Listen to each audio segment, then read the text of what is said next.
Hi everyone, I'm Shahnaz from CrochetDreams.com, and today I'm going to show you how to make these beautiful slippers from a rectangle. To make the slippers, I used Loops and Threads Impeccable yarn, which is a size 4 worsted weight yarn and a 6mm or a J crochet hook. So gather your supplies and let's get started.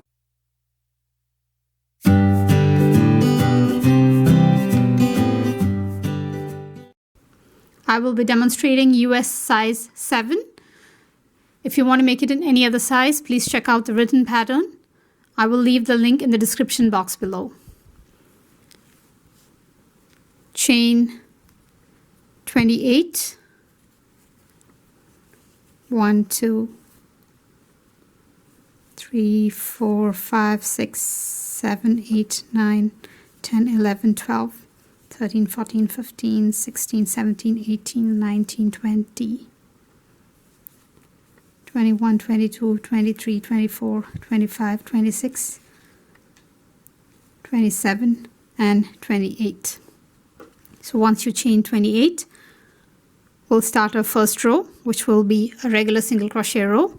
Work a single crochet into the second chain from your hook. This is the first chain. And this is a second. The loop on your hook does not count as a stitch.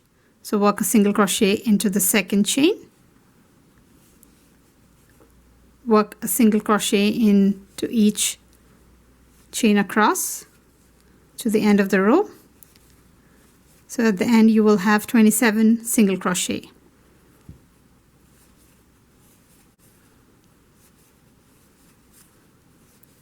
So the first row is a regular single crochet row where you work one single crochet into each chain across. I've now reached the end of row 1 and I have a couple more chains to work into. So I'll work a single crochet into each of them.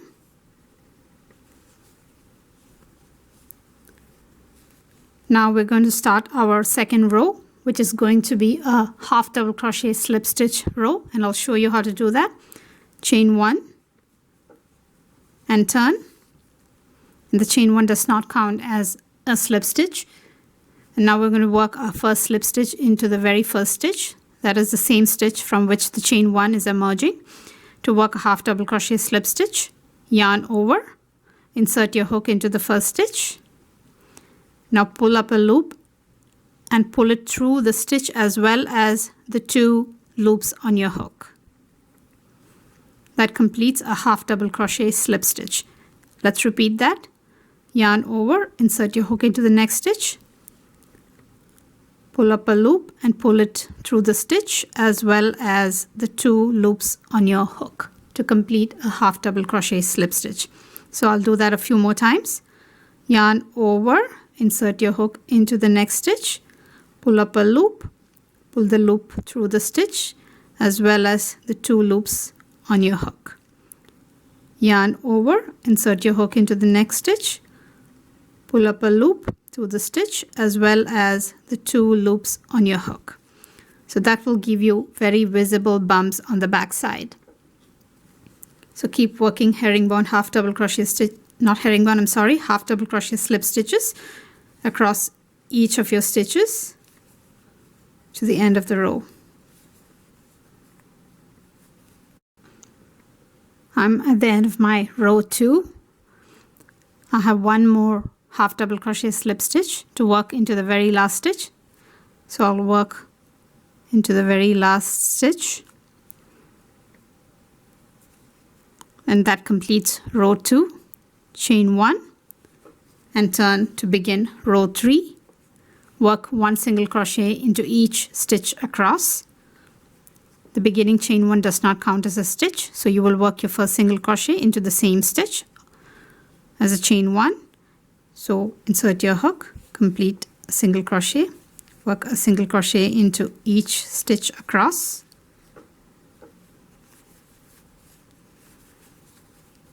And each of your rows will have 27 stitches. The stitch count should never change. Every row, whether it's a half double crochet slip stitch or your single crochet row, will have 27 stitches.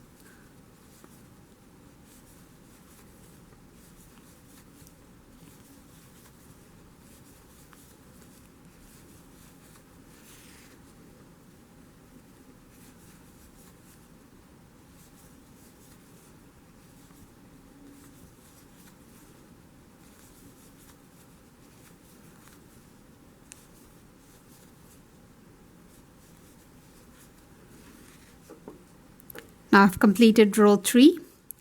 Now chain 1, turn, and work a half double crochet slip stitch row. So yarn over, insert your hook into the first stitch, pull up a loop through the stitch as well as the 2 loops on your hook, and keep working half double crochet slip stitch in each stitch across. So you will alternate between a half double crochet slip stitch row and a single crochet row until your piece measures around 8.5 inches for US shoe size 7. For any other sizes, please check the written pattern. I have given the link in the description box below.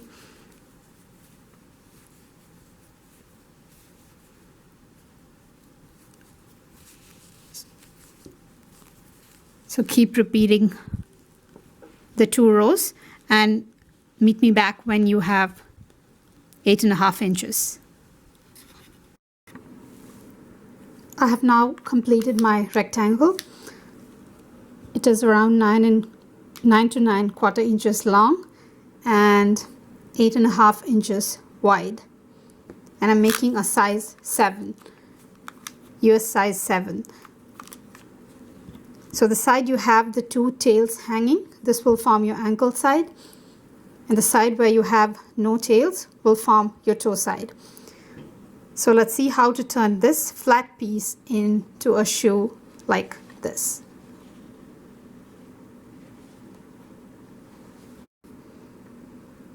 Keep your piece with the textured side up. This is the textured side where you have vertical ribs, and the other side will be plain and flat. So keep it with your textured side up, and this is where the toe side will be. There are no tails here. So now we're going to shape the toe side. For that, to make your left shoe, fold 1/3 of your piece inside like that. It should be a little more than 1/3. For that, you can fold your piece into 3 like that.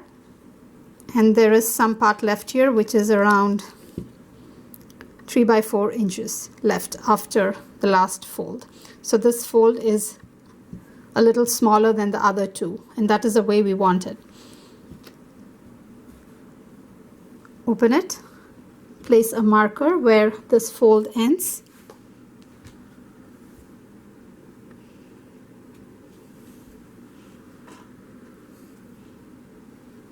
and this is for your left sandal or your left shoe. If you're making your right one, you will fold this part like that and place a marker here.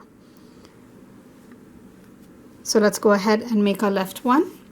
I've placed a marker. I will run yarn from the marker to the very edge to cinch that part. While I do that, I will go through the very edge of the piece, catching only one strand or one loop at a time. I'm using a contrasting color so you can see what I'm doing. Watch that I'm going through the very edge. I'll leave a little bit of tail here and then continue along the very edge, catching only one loop.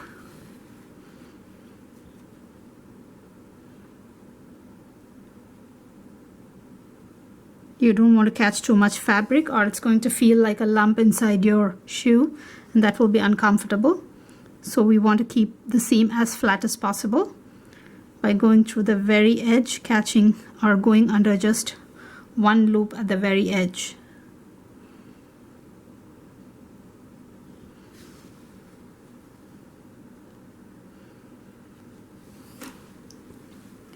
Now once you have reached the edge, pull both these ends to cinch that part.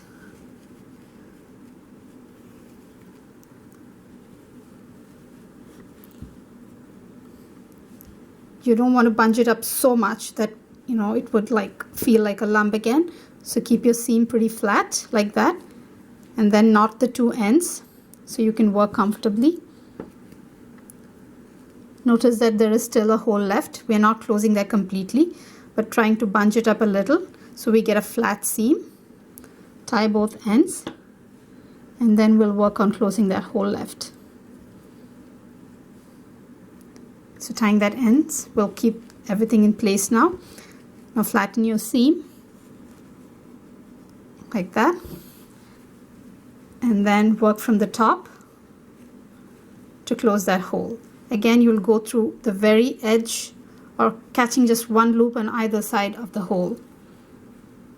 You can take the marker out now and keep it out of the way.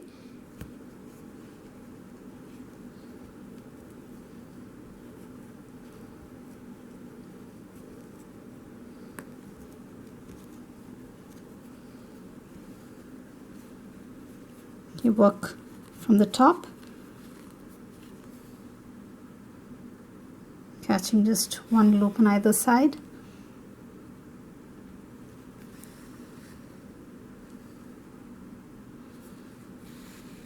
And close that hole there. But the seam has to be pretty flat and not just bunched up so tight like that. We don't want that. We want a pretty flat seam. So make sure you don't make it really tight.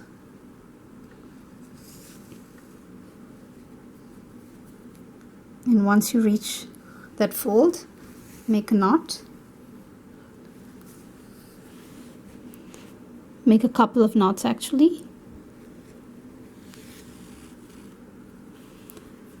And then just run your yarn back where you started, where you have the fold there. Your yarn should emerge from there. So just run it along the top, very top, like that, and back to that edge, because we're going to use it again to sew the flap. Now you can leave your yarn there and we'll work on the ankle side and come back to this side later. Do not cut off the yarn yet. So now we have the ankle side cinched up like that. Now let's work on the ankle side. So this is the front. We have cinched it up, and now we are working on the ankle. Fold it in half like that, and you actually have yarn tail left here for you to work with, but I will be working with a contrasting color so you can see it. For the ankle side, for the first half, from where the fold starts, or the edge of the fold, the top of your slipper, I want you to work back stitches or running stitches 1/2 inch inside the very edge. So that will make your shoe really snug and help it stay on your feet. So go from like 1/2 inch inside, start like that, and then go slanting to the edge like that, and from there work along the very edge, going through only one of the loops like that, so you don't feel a lump where you have your ankle, but at the back it's pretty tight. So it should go like this, slanting, and then go down straight. So let's go ahead and work that. So let's begin sewing the ankle side from the top down. So like I said, I will start 1/2 inch inside the edge. This is the edge. I'll go from here down like that.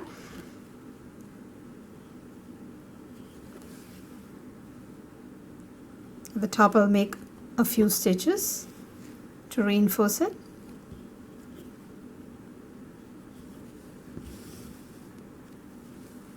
Then I'm going to work my way down like that in a slanting way until I hit half of the back side.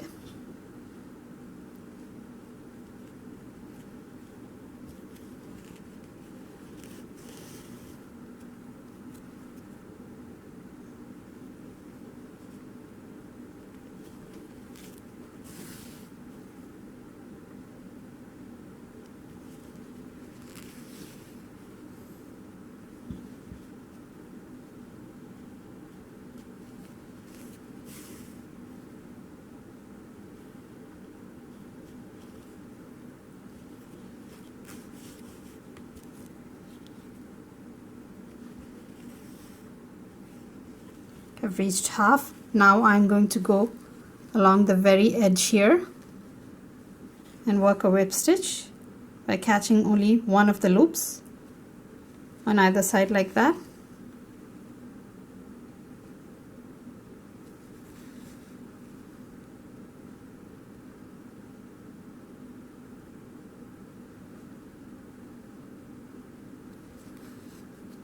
I don't tighten it very much so that you get a flat seam. You can also use a mattress stitch.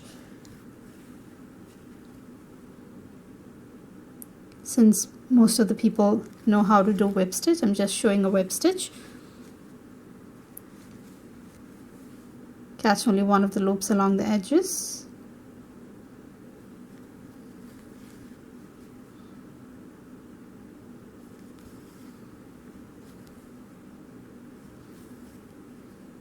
Make a couple of knots at the very edge or at the fold, the base of the ankle.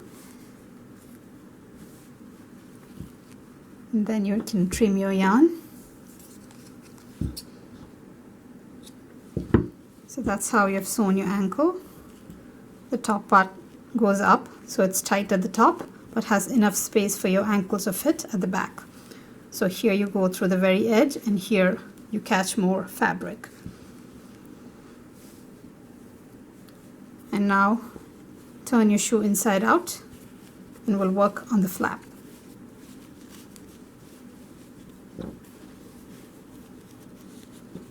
So now your shoe is right side out and you can see the texture outside. So at this stage you should slip your feet inside. Even if you're making it for somebody else, you just have to and the shoe doesn't fit, you can just put the front of your foot inside and squish the back like that and put your feet on it. That's okay. If you're making it for yourself, wear it on your feet like that. Thread the needle again.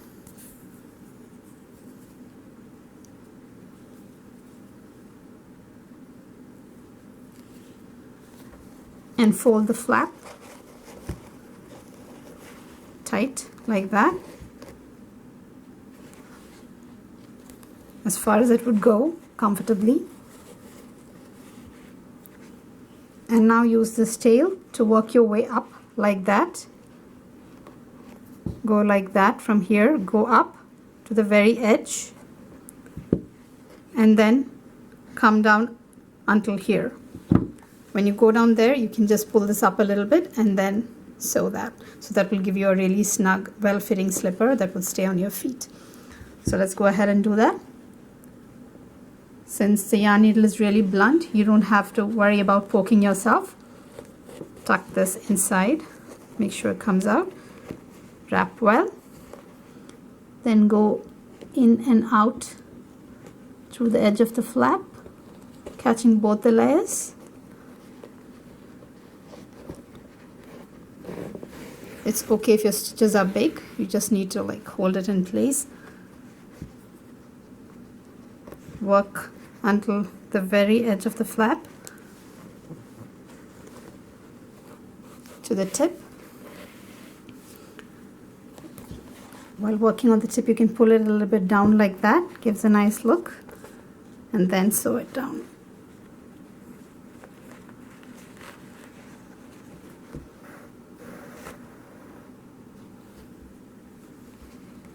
You can make a couple of stitches there to hold that edge in place. You'll be attaching your button there later. And now go ahead and come back up and go and sew until this. So you can tuck it in a little and then go in and out until you reach the top.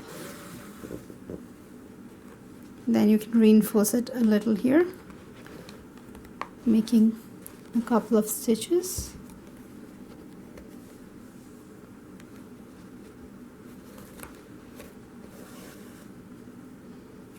And take it out of your feet. go into your shoe, make a couple of knots there,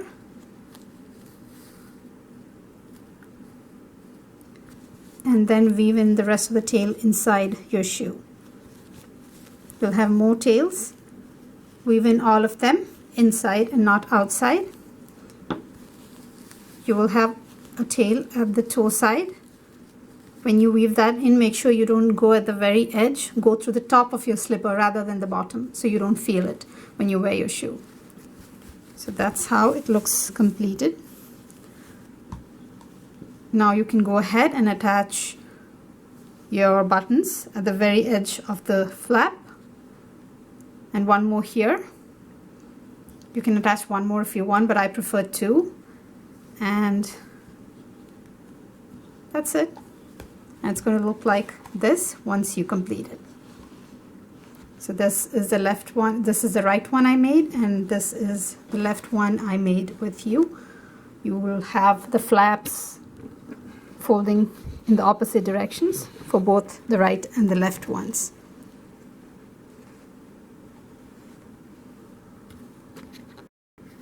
If you're making your right sandal, instead of folding this side, you will fold 1/3 of this side inside, fold the other side, and you should have 3/4 of an inch left here after the final fold, because you want your flap to be a little smaller. So bring it in like that. Make sure it's positioned right inside, and then place a marker,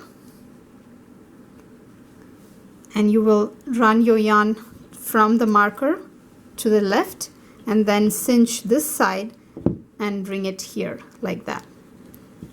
When you're making your right sandal, you'll cinch this part, work on the ankles, then turn it inside out, and then fold the flap, which will be folding to the opposite direction from your left one. So that's how you make a pair of slippers, very easy slippers from a flat rectangle.